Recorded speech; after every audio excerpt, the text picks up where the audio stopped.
جانتا ہوں، قائم کرو یا قائم رکھو دین کو، اور آپس میں تفرقہ نہ ڈالو اس کے بارے میں۔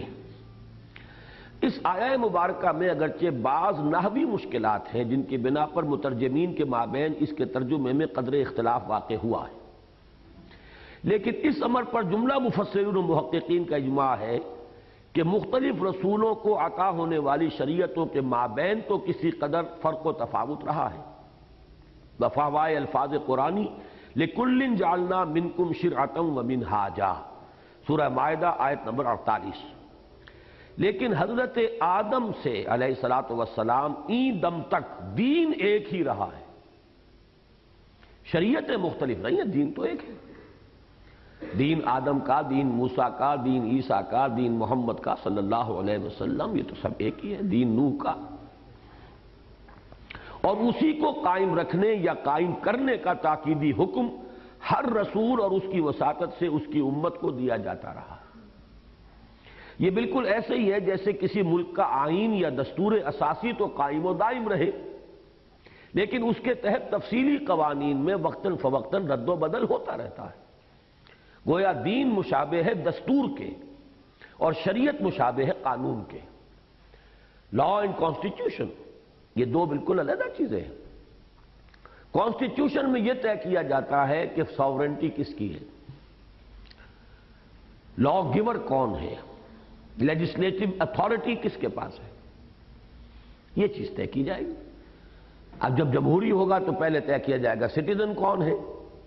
کیونکہ اس سے پھر وہاں بات چلے گی کہ کون اس میں رائے دینے کا مجاز ہے، اس لیے کہ جمہور کو فیصلہ کرنا ہے کثرت رائے سے۔ تو سٹیزن شپ، پھر rights of citizen ship, sovereignty, پھر پروسیس آف لیجسلیشن، یہ چیزیں ہیں جو دستور میں طے ہوتی ہیں۔ اب اس کے تحت قانون سازی ہوتی رہتی ہے۔ جو آج کل کہا جا رہا ہے کہ پورے سال میں کوئی قانون سازی نہیں کر سکی پیپلز پارٹی کی گورنمنٹ، کوئی قانون، کوئی بل لا ہی نہیں سکی، اس لیے کہ اسے پتا ہے پارلیمنٹ میں پاس کرا بھی لے تو اوپر وہ سینٹ بیٹھی ہوئی ہے، سینٹ میں اس کی اکثریت نہیں ہے، لہذا بس وہ جس کو کہتے ہیں نا وقت گزاری والا مسئلہ چل رہا ہے، کوئی بھی قانون سازی کوئی وہ نہیں کر سکتی، بالکل ایک طرح کا یوں سمجھیے کہ تعطل ہے۔ تو قانون سازی تو ہوتی رہتی ہے، اور وکیلوں کی کتابوں میں آپ نے دیکھا ہوگا وہ چیپیاں لگی ہوتی ہیں کہ فلاں میں یہ امینڈمنٹ ہو گئی، اب فلاں میں یہ امینڈمنٹ ہو گئی، پھر جب وہ نئی کتاب چھپے گی، نیا ایڈیشن آئے گا تو اس میں تو وہ پرنٹ ہو کر آ جائیں گی، لیکن وکیل کو تو اپ ٹو ڈیٹ رہنا ہوتا ہے، اپنے ہر وقت مقدمہ لڑنا ہے، کوئی آ جائے تو اس کے پاس ہونی چاہیے، تو وہیں پر وہ لگاتے رہتے ہیں۔ تو یہ ہے قانون سازی، قانون بدلتا ہے، دستور وہی رہتا ہے۔ دستور کی تبدیلی کو بڑا مشکل بنا دیا جاتا ہے، یہ نہیں کہ موم کی ناک بنا دیا جائے جیسے بھٹو صاحب نے بنا دیا تھا دستور کو، وہ بروٹ میجورٹی ان کے پاس ایسی تھی اس وقت کہ جب چاہا دستور میں ترمیم کر دی، اور اس سے بھی در حقیقت خود ان کے جو بھی ان کی پکچر تھی، امیج تھا، وہ ختم ہو کر رہ گیا تھا۔ بہت بڑی انہوں نے اپنے لیے یہ بات جو ہے حاصل کی تھی، پوری دنیا کی سطح پر بڑا امیج بنا تھا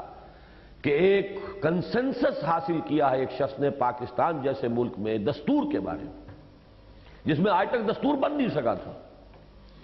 تو اس میں ایسا اتفاق کہ تمام لوگوں نے دستخط کیے اس پر۔ اتنا کنسنسس پاکستان میں کانسٹیٹیوشن کے بارے میں کبھی نہیں ہوا، لیکن پھر جس طریقے سے اس کو موم کی ناک بنایا، وہ سارا کریڈٹ بھی ختم اور وہ اپنی امیج جو ہے برباد کر لی۔ بہرحال یہاں فرق سمجھ لیجئے کہ شریعت قانون ہے اور دین یہ دستور ہے۔ حاکمیت ہی کا مسئلہ ہے، اس میں اصل حاکم کون ہے؟ اللہ حاکم ہے تو یہ دین اسلام ہے، اور کوئی اور حاکم مطلق ہے وہ دین الملک ہے، جمہور حاکم مطلق ہے تو دین الجمہور ہے، اصل مسئلہ یہ ہے۔ اب ظاہر ہے کہ ہر دور میں اللہ کا دین متشکل ہوا اس دور کی شریعت کی صورت میں، لہذا ہر دور میں اقامت دین کی واحد صورت یہی تھی کہ اس دور کی شریعت کو بالفعل رائج و نافذ کیا جائے۔ محض کانسٹیٹیوشن تو نہیں چلاتا نا ملک کو تو پھر وہ قانون چلاتا ہے کہ جو اس کے تحت بنا ہے۔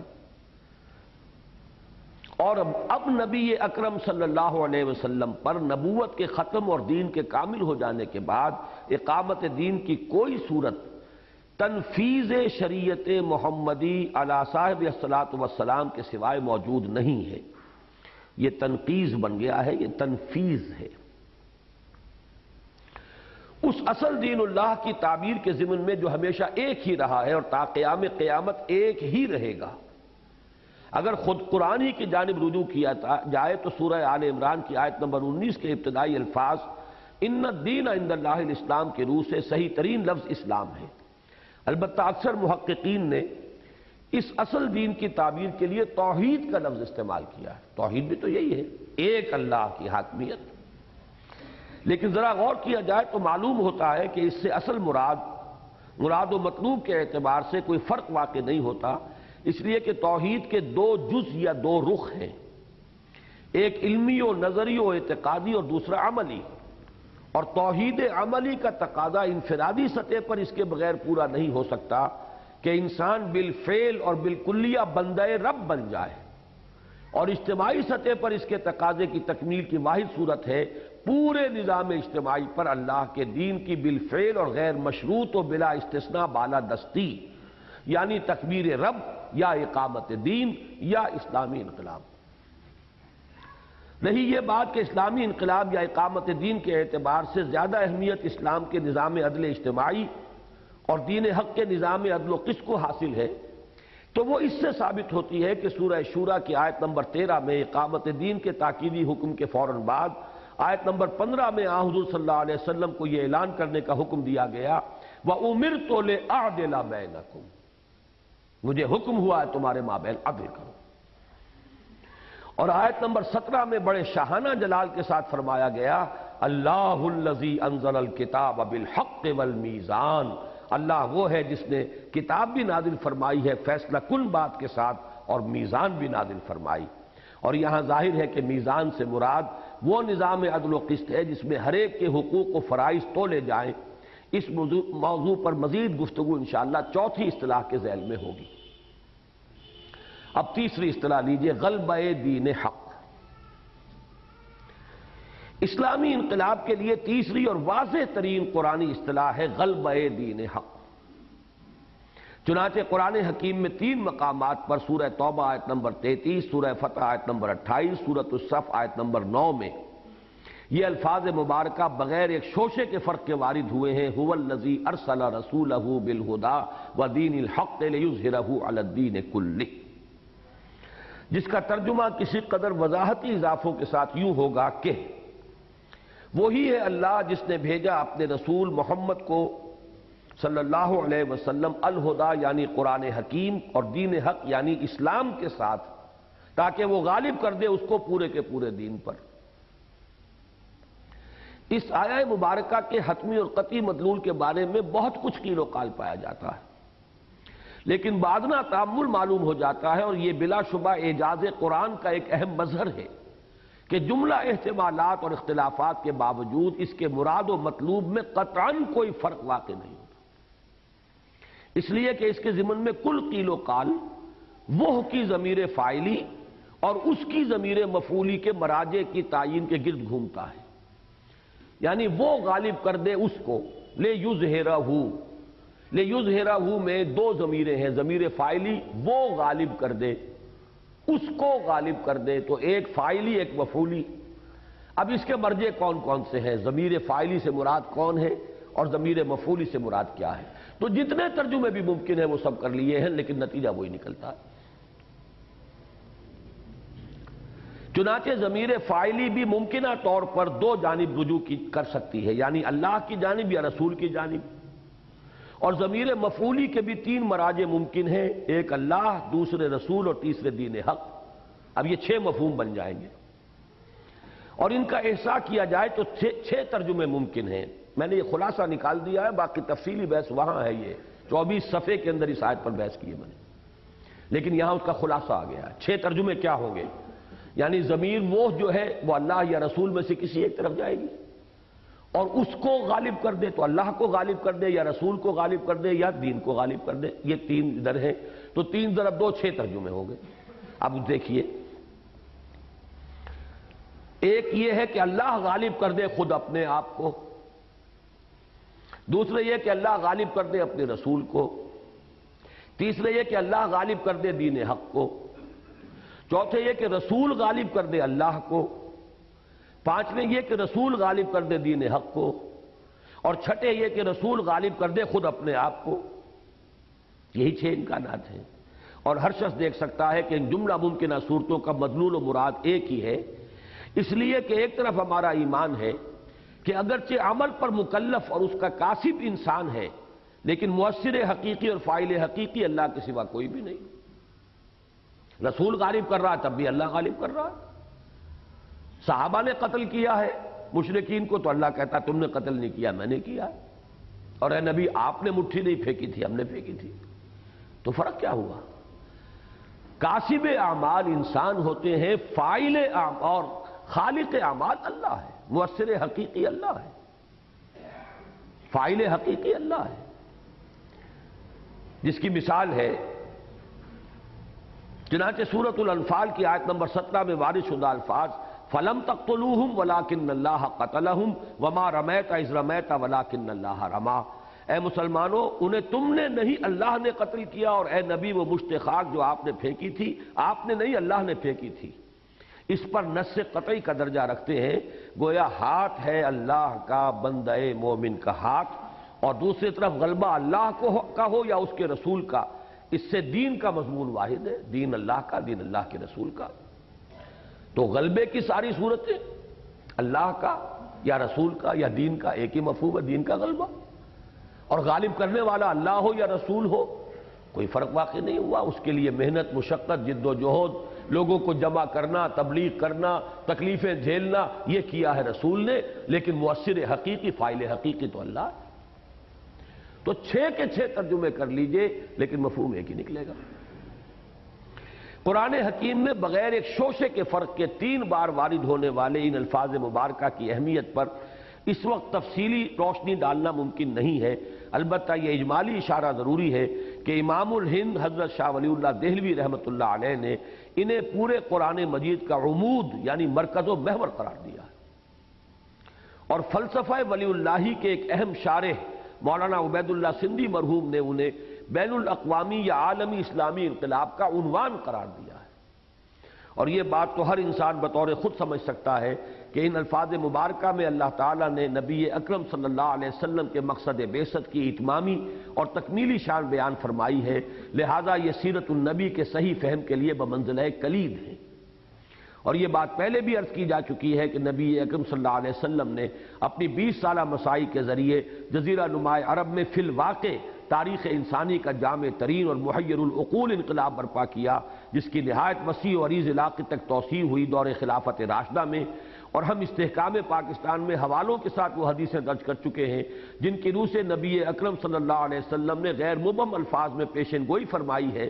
کہ قیامت سے قبل دوبارہ پورے کرۂ ارضی پر دین حق کا غلبہ ہو کر رہے گا۔ اور بقول شاہ ولی اللہ دہلوی اسی وقت سورہ توبہ اور سورۃ الفتح اور سورہ صف کے ان الفاظ مبارکہ کی حقیقت بتمام و کمال جلوہ گر ہوگی۔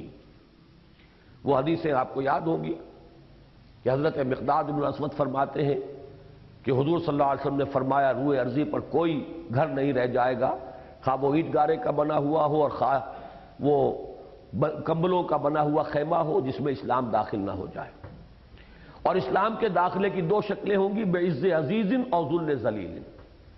یا تو کسی عزت والے کی اعزاز کے ساتھ اور یا کسی ذلیل کی تذلیل کے ساتھ۔ اب اس کے معنی کیا؟ وہی جو میں پہلے بیان کر چکا ہوں، یا تو گھر والا ایمان لے آئے گا تو اسلام داخل ہوا اس کے گھر میں اعزاز کے ساتھ، للہ العزت ولرسولہ وللمؤمنین، اور اگر ایمان نہیں لائے گا تب بھی اسلام تو داخل ہوگا، اسے جھک کر رہنا پڑے گا، اس کی توہین و تذلیل ہوگی، وہ تو کمزور ہو گیا، جھک گیا۔ اسلام کا غلبہ تو ہے، لا آف دی لینڈ، تو اسے بھی ماننا پڑے گا اسلام کو۔ یہ ہے وہ نظام اسلام جس نے غیر مسلموں کو اکوموڈیٹ تو کیا ہے لیکن چھوٹا کر کے۔ لا آف دی لینڈ میں کوئی بھی مداہنت نہیں ہوگی، کوئی مفاہمت نہیں ہوگی۔ پرسنل لا میں جسے چاہو بچھو کو پوجو تم، یا سانپ کو پوجو، جس کو چاہو پوجو، جس پستی میں مبتلا رہنا چاہتے ہو رہو، لیکن یہ کہ دین قانون ملکی وہ اللہ کا ہوگا۔ اور دوسری حدیث کی ہے کہ حضور نے فرمایا میرے لیے پوری زمین میرے لیے لپیٹ دی گئی، میں نے اس کے مشارق و مغارب کو دیکھ لیا، یہ حضرت ثوبان کی روایت ہے، اور میرا دین ان تمام علاقوں کے اوپر غالب ہو کر رہے گا جو مجھے دکھائے گئے۔ یہ تو ہو کر رہنا ہے۔ گویا ایک عالمی اسلامی انقلاب اللہ کی وہ اٹل اور مبرم تقدیر ہے جو بہر صورت پوری ہو کر رہے گی،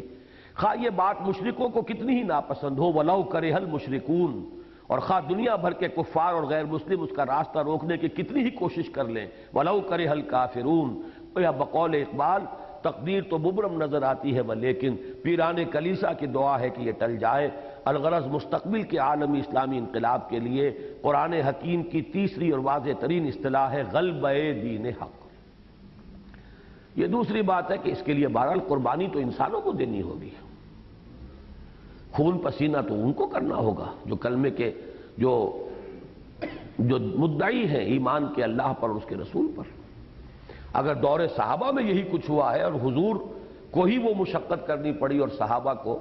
تو ظاہر بات ہے کہ آئندہ بھی ہوگا تو اہل ایمان کی جد و جہد اور کوشش سے ہوگا۔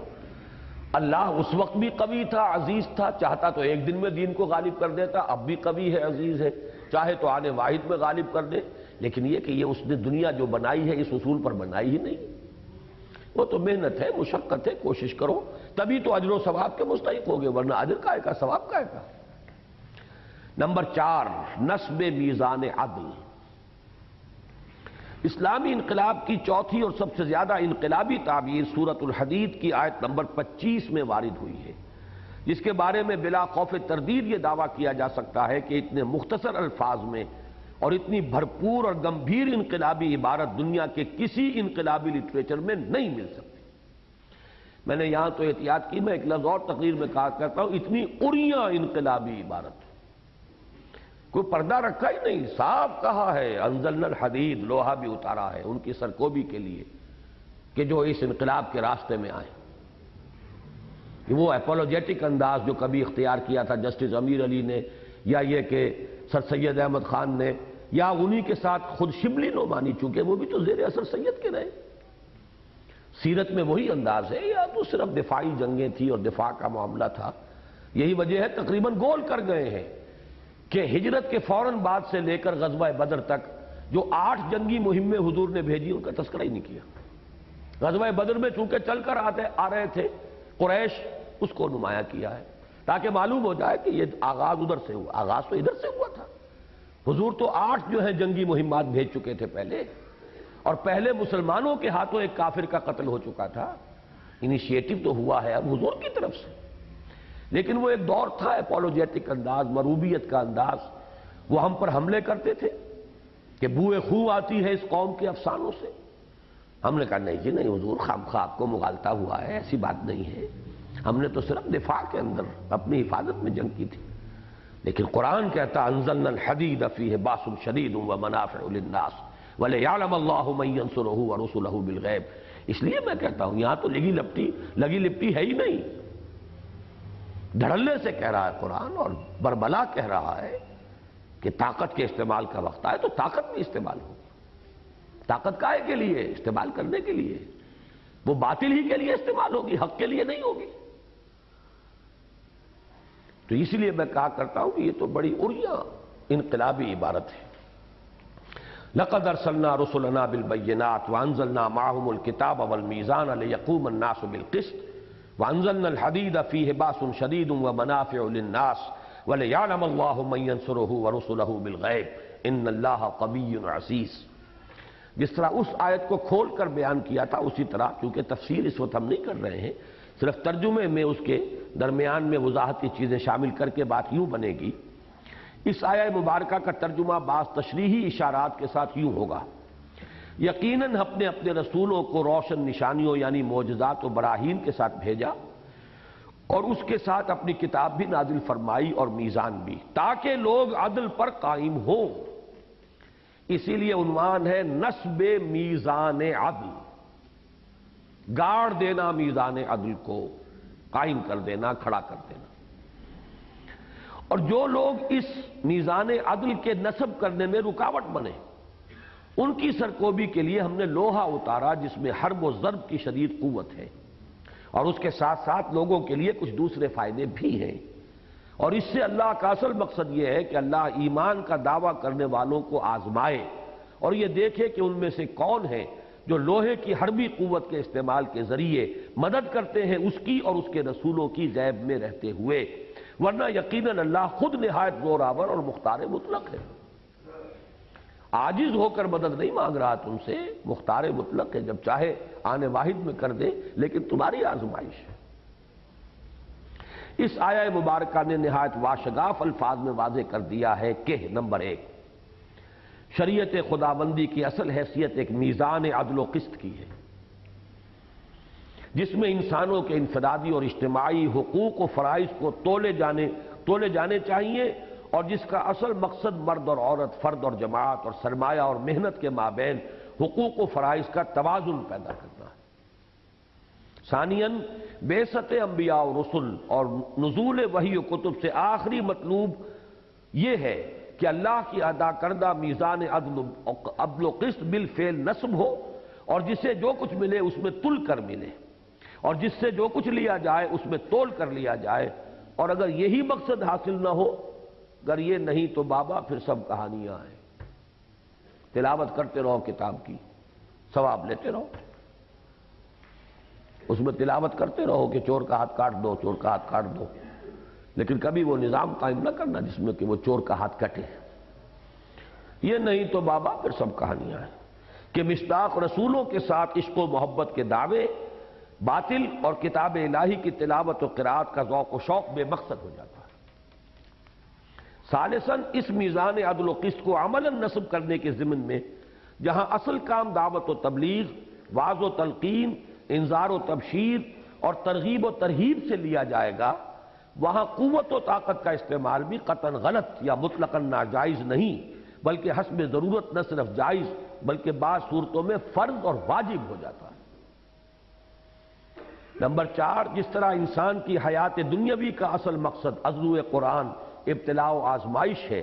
ذہن میں لائیے سورۃ الملک کی آیت نمبر 2، خلق الموت والحیات لیبلوکم ایکم احسن عملا۔ اللہ نے موت و زندگی کا یہ سلسلہ اسی لیے بنایا ہے کہ تمہیں آزمائے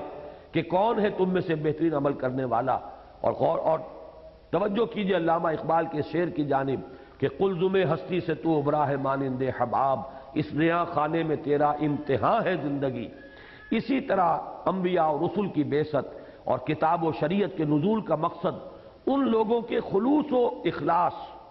اور صداقت کا امتحان ہے جو اللہ اور اس کے رسولوں پر ایمان کے دعوے دار ہو کہ آیا وہ اللہ کی عطا کردہ میزان عدل کو بالفعل نصب کرنے اور اسلام کے نظام عدل و قسط کو عملاً نافذ کرنے میں تن من دھن کھپاتے، حتیٰ کہ وقت آنے پر نقد جان ہتھ علی پر رکھ کر میدان میں آتے ہیں یا نہیں۔ خامساً،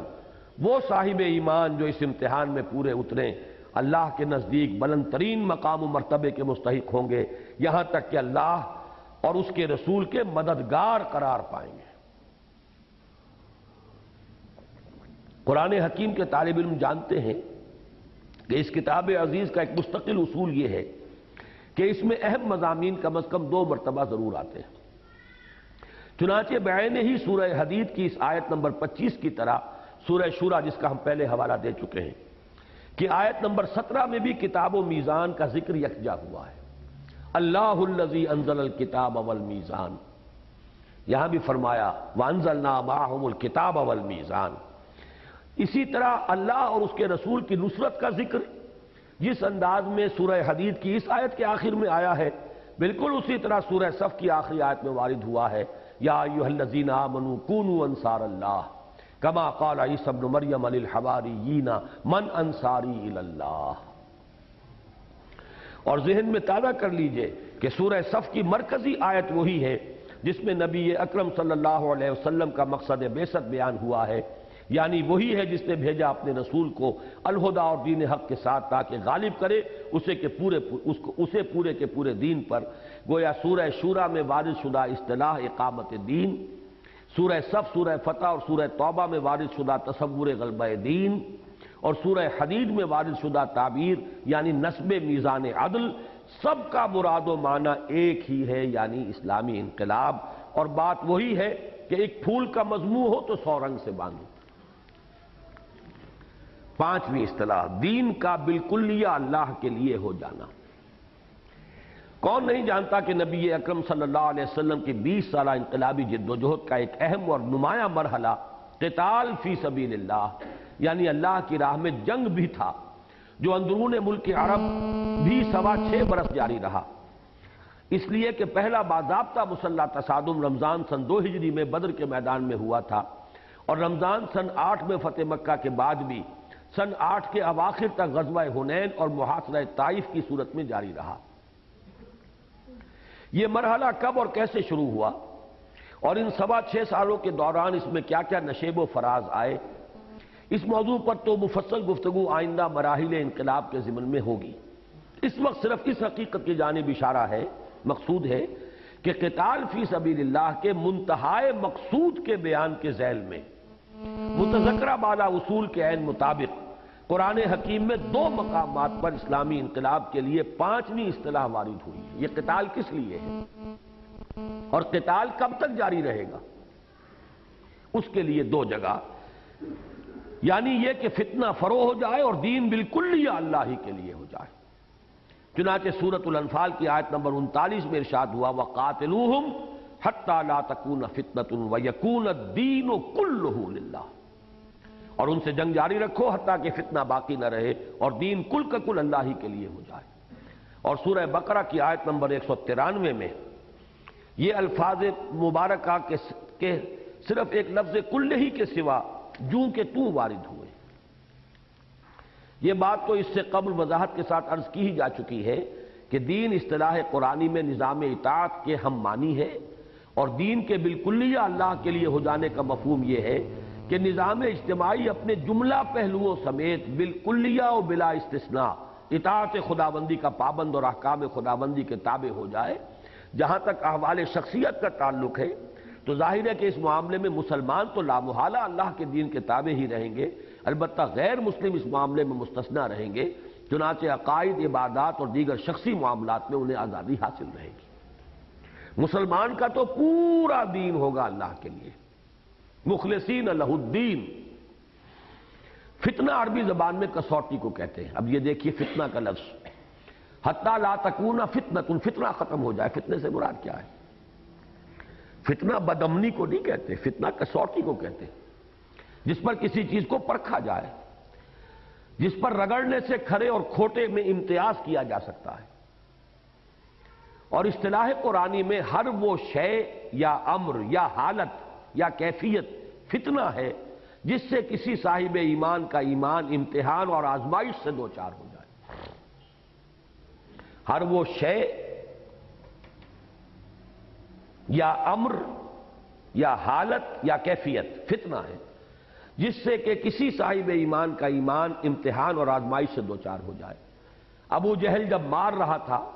حضرت سمیہ کو اور حضرت یاسر کو رضی اللہ تعالی عنہما، تو یہ فتنہ تھا ان کے لیے۔ ان الذین فتنوا المؤمنین والمؤمنات ثم لم یتوبوا فلہم عذاب جہنم ولہم عذاب الحریق۔ اور آسمانی بادشاہت کا ذکر آتا، repent for the kingdom of God, for the kingdom of heaven is at hand۔ توبہ کرو، خدائی بادشاہت قریب ہے۔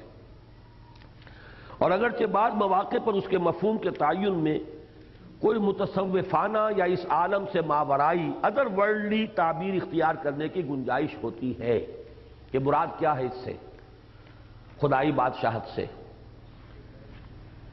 لیکن متی کی انجیل میں شامل مشہور و معروف پہاڑی کے وعظ سرمن آف دا ماؤنٹ میں وارد شدہ حسب ذیل الفاظ کے بارے میں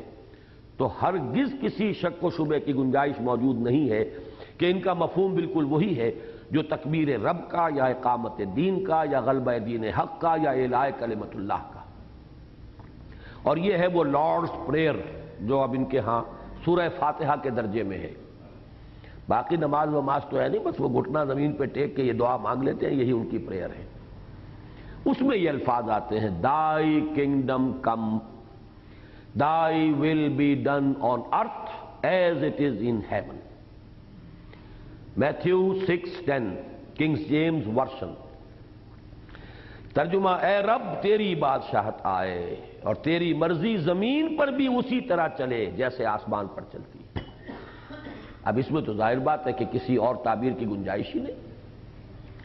جیسے تمام یہ کرے اور یہ تمام سیارے اور ثوابت اللہ کے حکم کی پابندی کر رہے ہیں،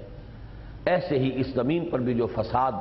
اور جو بغاوت آئی ہے وہ ختم ہو جائے اور رب تیری مرضی اس زمین پر بھی پوری ہو۔ واضح رہے کہ یہ الفاظ اس لارڈس پریئر میں شامل ہیں جس کی حیثیت و اہمیت عیسائیوں کے یہاں بالکل وہی ہے جو ہمارے یہاں سورہ فاتحہ کی۔ راقم کو اچھی طرح یاد ہے کہ اب سے لگ بھگ 25 سال قبل جب راقم نے نہایت انہماک سے انجیل کا مطالعہ کیا تھا تو حضرت مسیح کے مواعظ میں کنگڈم آف ہیون بلکہ کنگڈم آف ہیون آن ارتھ کے الفاظ بھی پڑھنے میں آئے تھے، لیکن ان سطور کی تحریر کے وقت فوری طور پر ان کا حوالہ نہیں مل سکا۔ بہرحال یہ حقیقت اپنی جگہ مسلم ہے کہ اسلامی انقلاب کے لیے انجیل کی قدیم اصطلاح ہے خدائی بادشاہت کا قیام۔ اب آئیے 20ویں صدی عیسوی کی اصطلاحات۔ اب یہ اسی اصول کے تحت نئی اصطلاحات وضع کی گئیں جو میں نے شروع میں بیان کیا تھا۔ ہر دور میں لوگوں کے ذہنوں کے سانچے کچھ ہوتے ہیں، ایک ٹرمینالوجی ہے جو عام ہو جاتی ہے۔ اگر آپ اس ٹرمینالوجی کو اڈاپٹ نہیں کریں گے تو لوگوں کے ذہن تک پہنچ نہیں سکیں گے۔ You won't be able to reach the minds of the people. Communication کا حق ادا نہیں ہوگا، ابلاغ کا حق ادا نہیں ہوگا۔ اسی اصول کے تحت یہ اصطلاحات اختیار کی گئیں۔ راقم الحروف اپنی تحریر امت مسلمہ کا عروج و زوال میں تفصیلاً اور اپنی تالیف استحکام پاکستان میں اختصاراً عرض کر چکا ہے کہ 20ویں صدی عیسوی کو امت مسلمہ کی تاریخ میں ایک اہم موڑ کی حیثیت حاصل ہے۔ اس صدی کے اوائل میں یعنی پہلی جنگ عظیم کے بعد امت مسلمہ اپنی 1400 سالہ تاریخ کے دوسرے دور زوال کی انتہا کو پہنچ گئی تھی۔ اس کے بعد کے 50-60 سال کا عرصہ ایک عجیب نقشہ پیش کرتا ہے، یعنی ایک جانب زوال کے سائے بھی مزید گہرے ہو رہے ہیں تو دوسری جانب ایک ہمہ جہتی احیائی عمل کا آغاز بھی ہو گیا ہے، اور امت مسلمہ بحیثیت مجموعی اپنے تیسرے اور آخری عروج کی جانب پیش قدمی شروع کر چکی ہے۔ اس گمبھیر احیائی عمل میں جہاں قومی اور سیاسی تحریکیں بھی برسر کار رہیں اور مذہبی اور اصلاحی تحریکیں بھی پروان چڑھیں، وہاں ایک خالص احیائی و انقلابی تحریکوں کا بھی آغاز ہوا جن کا مطمع نظر دین حق کی کامل تجدید یا کلی اسلامی انقلاب تھا۔ ان تحریکوں کے داعیوں نے اسی ضرورت کے پیش نظر جس کا ذکر پہلے کیا جا چکا ہے، یعنی یہ کہ ہر دور میں ابلاغ کا حق ادا کرنے کے لیے اس دور کے مخصوص محاورے ایڈیم میں کلام لازم ہوتا ہے، تکبیر رب یا اقامت دین یا غلبہ دین یا الہ کلمۃ اللہ کے لیے مختلف اوقات و مراحل پر مختلف اصطلاحات کو ابلاغ عام کا ذریعہ بنایا، جن میں سے 3 درجے ذیل ہیں، تاکہ سورہ بقرہ کی آیت نمبر 196 میں وارد شدہ الفاظ تلک عشرۃ کاملہ سے مشابہت پیدا ہو جائے۔ 7 تو ہو چکی ہیں، 5 قرآن کی، 1 حدیث کی، 1 انجیل کی، 3 ہے یہ 20ویں صدی کی تحریکوں کی۔ ان میں سے اہم ترین اصطلاح جسے اس صدی کے اوائل میں متعدد اصحاب دعوت و عزیمت نے استعمال کیا، حکومت الہیہ کا قیام ہے۔ یہ اصطلاح مولانا آزاد کی بھی ہے، یہ اصطلاح جو ہے علامہ مشرقی نے بھی استعمال کی، یہ اصطلاح خیری برادران عبدالستار خیری، عبدالغفار خیری، یہ بھی اس دور میں بہت مشہور شخصیتیں تھے۔ تو یہ علیحدہ بات ہے کہ اب ان تمام شخصیات کا تعارف کرانا میرے لیے یہاں ممکن نہیں ہے، لیکن میثاق میں تذکرہ آیا تھا ان کا تفصیل سے بھی۔ ان سب نے ایک لفظ استعمال کیا اور اسی کو لے کر مولانا مودودی صاحب آگے چلے تھے۔ جیسے میں بتا چکا ہوں کہ پھر اصلاحی صاحب جب ساتھ آئے ہیں تو پھر وہ اقامت دین وغیرہ کی اصطلاح جو ہے وہ استعمال ہوئی۔ ان میں سے اہم ترین اصطلاح جسے اس صدی کے اوائل میں متعدد اصحاب دعوت و عزیمت نے استعمال کیا، حکومت الہیہ کا قیام ہے۔ اس اصطلاح کو سب سے پہلے الحلال اور البلاغ کے مدیر اور حزب اللہ کے مؤسس و امیر مولانا ابوالکلام آزاد مرحوم نے استعمال کیا تھا۔ پھر جب وہ بعض علماء کی مخالفت و مزاحمت سے بددل ہو کر بالکلیہ جہاد حریت میں مصروف اور انڈین نیشنل کانگریس میں شامل ہو گئے تو ان کے مشن کو انہی کے ایجاد کردہ اصطلاح کے حوالے سے اثر نو شروع کیا مولانا ابوالعلا مودودی مرحوم مدیر ترجمان القرآن اور بانی جماعت اسلامی نے۔ اسی طرح اس اصطلاح کو اختیار کیا خاکسار تحریک کے داعی و سربراہ علامہ عنایت اللہ مشرقی مرحوم کے علاوہ بعض دوسرے نسبتاً غیر معروف اصحاب مثلا خیری برادران وغیرہ ہم نے۔ اس اصطلاح کے پس پردہ 2 حقائق لائق توجہ ہیں۔ ایک یہ کہ چونکہ عالمی سطح پر یہ دور سیاسی تحریکوں کا تھا جن کا ہدف حکومت ہوتی ہے، معاشی تحریکوں کا معاملہ ابھی صرف یورپ تک محدود تھا، ابھی یہ تھرڈ ورلڈ میں تو صرف پولیٹیکل موومنٹس، فریڈم موومنٹس چل رہی تھی، جہاں انقلاب روس ابھی تازہ برپا ہوا تھا، یعنی ویسٹ میں، یورپ میں، لہذا حکومت الہیہ کا لفظ نہایت آسان اور قریب الفہم تھا۔ دوسرے یہ کہ اس دور میں پورا عالم اسلام یورپ کی عیسائی اقوام کے زیر تسلط تھا، اور بالخصوص ہندوستان تو انگریزوں کا براہ راست غلام تھا، جنہوں نے یہاں عیسائیت کی تبلیغ کا سلسلہ بھی پورے زور شور سے جاری کر رکھا تھا۔ لہذا اس پس منظر میں حکومت الہیہ کا لفظ ہی موضوع ترین تھا، اس لیے کہ یہ پورا ہم پلہ اور کامل مد مقابل تھا خدائی بادشاہت کا۔ بہرحال 20ویں صدی عیسوی کے نصف اول کے دوران جملہ احیائی و تجدیدی مسائی کے آخری ہدف اور نصب العین کی تعبیر کے لیے سب سے زیادہ استعمال ہونے والی اصطلاح حکومت الہیہ کا قیام تھی، اگرچہ جماعت اسلامی کی حد تک مولانا امین حسن اصلاحی کی شمولیت کے بعد ان کے زیر اثر اس کی جگہ اقامت دین کی ٹھیٹھ قرآنی اصطلاح استعمال ہونے لگی، اور تاحال جماعت کے اصحاب علم و دانش کے حلقے میں اسی کا سکہ رواں ہے۔ نمبر 9، قیام نظام اسلامی۔ 1947-48 میں جب جماعت اسلامی پاکستان نے پاکستان کی عملی سیاست کے میدان میں اترنے کا فیصلہ کیا تو فطری طور پر حکومت الہیہ اور اقامت دین کی جگہ کسی ایسی اصطلاح کی ضرورت محسوس ہوئی جو زیادہ آسان اور عوام الناس کے لیے قابل فہم ہو۔ چنانچہ پاکستان میں مولانا مودودی مرحوم کی پہلی عوامی تقریر کا عنوان قرار پایا مطالبہ نظام اسلامی، اور اس کے بعد لگ بھگ ربع صدی تک یہی اصطلاح جماعت کے عوامی مقرروں کی تقریروں کا عنوان بنی رہی۔ چنانچہ اس دور کے لسان طائفہ جناب نعیم صدیقی نے اپنی ایک رجزیہ نظم میں فرمایا تھا، اس وقت کی کیفیات بڑی عجیب تھی، معلوم ہوتا تھا کہ بس ہم پہنچ چکے ہیں، اب انقلاب آیا کہ آیا۔ بول شہر نظام اسلامی، کیا تیرے سقف و بام کہتے ہیں، تیرے در پر کھڑے تیرے والی آج تجھ کو سلام کہتے ہیں۔ جیسے کسی دروازے پر دستک دے رہا ہو کہ دروازہ کھلے اور ہم داخل ہوں، معلوم ہوا کہ اب تو بس وہ وقت آ گیا ہے۔ بول شہر نظام اسلامی، کیا تیرے سقف و بام کہتے ہیں، تیرے در پر کھڑے تیرے والی آج تجھ کو سلام کہتے ہیں۔ یہ اس دور کی شاعری ہے، اس دور میں جذبہ اور امنگ بہت تھی۔ آخری 10ویں، last but not the least کہہ لیں، نفاذ نظام مصطفیٰ۔ اس سلسلے کی آخری اصطلاح نفاذ نظام مصطفیٰ صلی اللہ علیہ وسلم ہے، جو 1977 میں متحدہ قومی محاذ PNA کی تحریک کا عنوان بنی،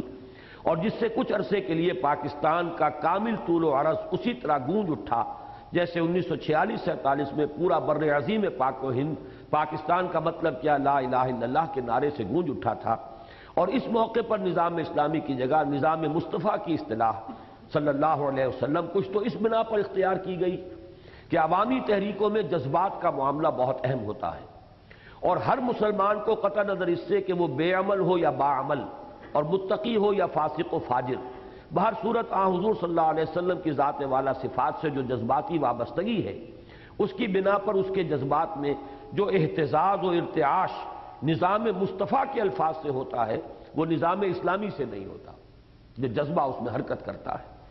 اور دوسرا اور اہم تر معاملہ جماعتی اور فرقہ وارانہ مصلحتوں کا تھا، اس لیے کہ نظام اسلامی کے الفاظ سے جس جماعت کی طرف ذہن لامحالہ منتقل ہوتا تھا وہ ہے جماعت اسلامی، جبکہ نظام مصطفیٰ کی اصطلاح ایجاد ہے بریلوی مکتب فکر کے علماء و قائدین کی، اس لیے بجائے اس کے وہ اصطلاح استعمال کی گئی۔ ابھی اذان نہیں دینی بھائی، میں نے کہا کہ آج ذرا تاخیر کریں گے۔ بہرحال ہماری موجودہ بحث کی حد تک اس سے کوئی فرق واقع نہیں ہوتا، اس لیے کہ ہمارے پیش نظر اس وقت صرف اس امر کی وضاحت ہے کہ اگرچہ اسلامی انقلاب بلا شبہ ایک جدید اور حادث اصطلاح ہے، تاہم اس کا مفہوم قدیم ہے، اور وہ وہی ہے جو قرآنی اصطلاحات تکبیر رب، اقامت دین، غلبہ دین حق، نصب میزان عدل اور یکون الدین کلہ للہ، اور حدیث نبوی کی اصطلاح لتکون کلمۃ اللہ ہی العلیٰ کا ہے، اور اس کا مطلوب و مقصود وہی ہے جو انجیل کی اصطلاح میں خدائی بادشاہت اور بعض دینی تحریکوں کی اختیار کردہ اصطلاح کے مطابق حکومت الہیہ، نظام اسلامی اور نظام مصطفیٰ کے قیام کا ہے۔ آئندہ باب میں انشاءاللہ العزیز ہم یہ واضح کرنے کی کوشش کریں گے کہ اس نظام عدل اجتماعی کے بنیادی اصول کیا ہیں، جس کا قیام اسلامی انقلاب کا مقصود و مطلوب ہے، اور اس سیاسی، معاشی اور سماجی نظام کے اہم خد و خال کیا ہوں گے جو اس کے نتیجے میں قائم ہوگا، تاکہ اسلامی انقلاب کیا کا جواب مکمل ہو سکے۔ اب فوراً تو آپ دعا کریں کہ اللہ تعالیٰ میرے قلم کو کھول دے اور سکون عطا کرے تاکہ میں یہ اب آگے اس تصنیف کو مکمل کر سکوں، اس لیے کہ میرا معاملہ ایسا ہی ہوتا ہے، بس کبھی کبھی قلم کھلتا ہے اللہ کی خاص ہی عنایت سے، ورنہ بند ہو جاتا ہے۔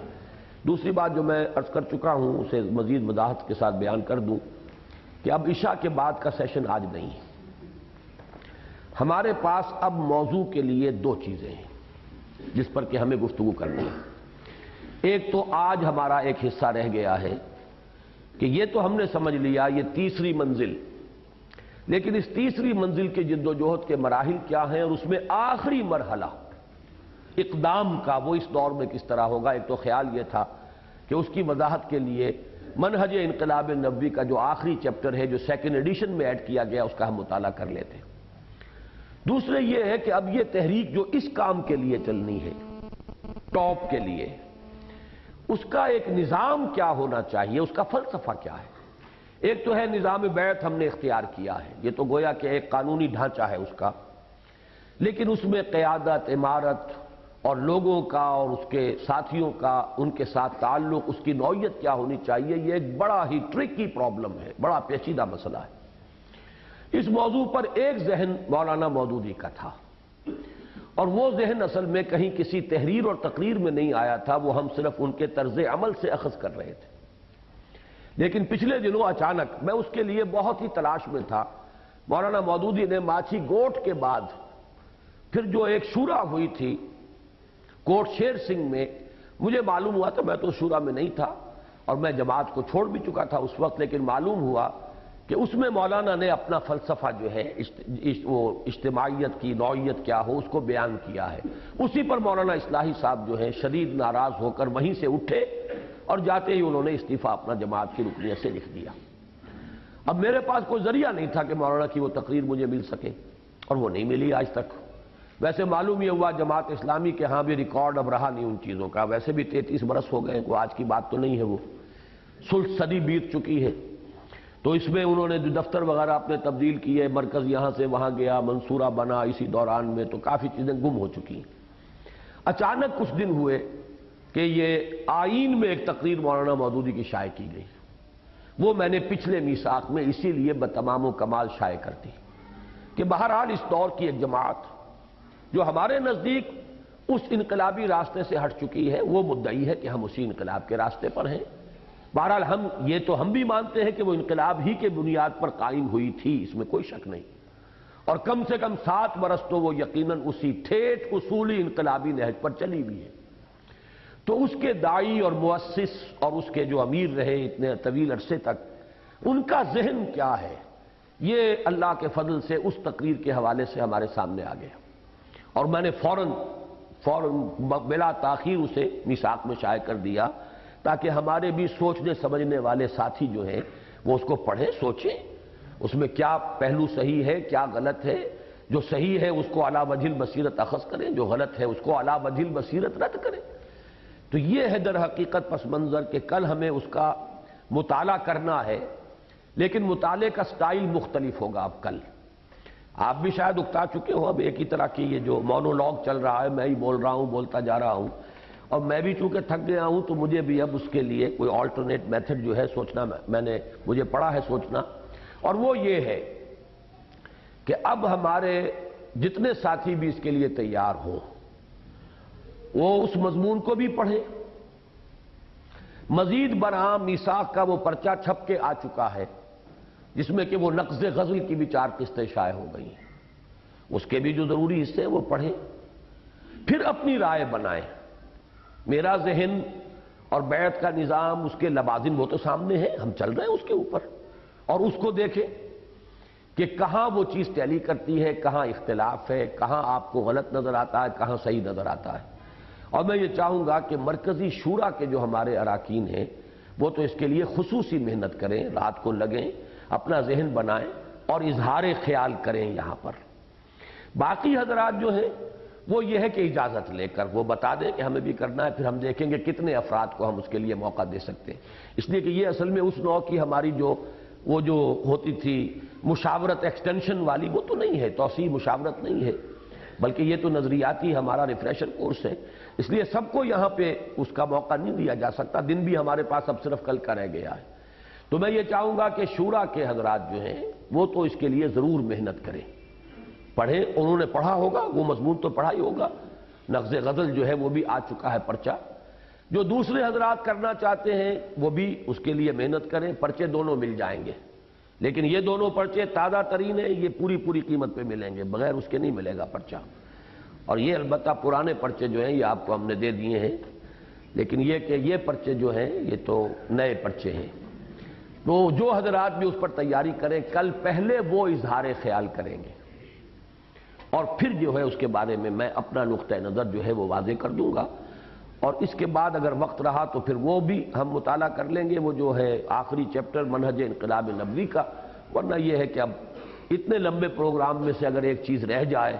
تو میں سمجھتا ہوں کہ کوئی زیادہ بڑی بات نہیں ہے۔ اللہ کا شکر ادا کرنا چاہیے ہمیں کہ ہم نے اب تک تو یہ جو آپ کا پروگرام 5 دن کا مکمل ہو چکا، میرے 4 دن ہو چکے ہیں اس مشقت میں،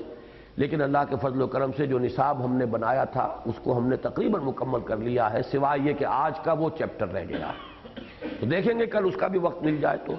ورنہ پھر کل یہ ہے کہ آپ کے سوالات کے بھی مجھے جوابات دینے ہیں۔ کل شام کا آخری جو سیشن ہوگا ہمارا، اس میں اپنے سوالات کو بھی بہت ہی اچھے صاف واضح الفاظ میں وہ آپ مرتب کر کے اور چودھری غلام محمد صاحب کو تحریری شکل کے اندر دے دیں، پھر اس میں کوئی ترتیب وغیرہ جو ہے وہ قائم کریں گے۔ اب تک جو کچھ ہم نے پڑھا ہے، جہاں جہاں کوئی خلجان ہو، کوئی خیال ہو، کوئی وضاحت مطلوب ہو، وہ آپ لکھ دیں، اور اس کے اندر پھر ترتیب کے ساتھ جو ہے اس کا بھی جواب دینے کی کوشش کروں گا، اور پھر کل آخری باتیں جو بھی ہوں گی وہ انشاءاللہ آخری سیشن میں ہو جائیں گی۔ اقول قولی ھذا واستغفر اللہ لی ولکم ولسائر المسلمین والمسلمات۔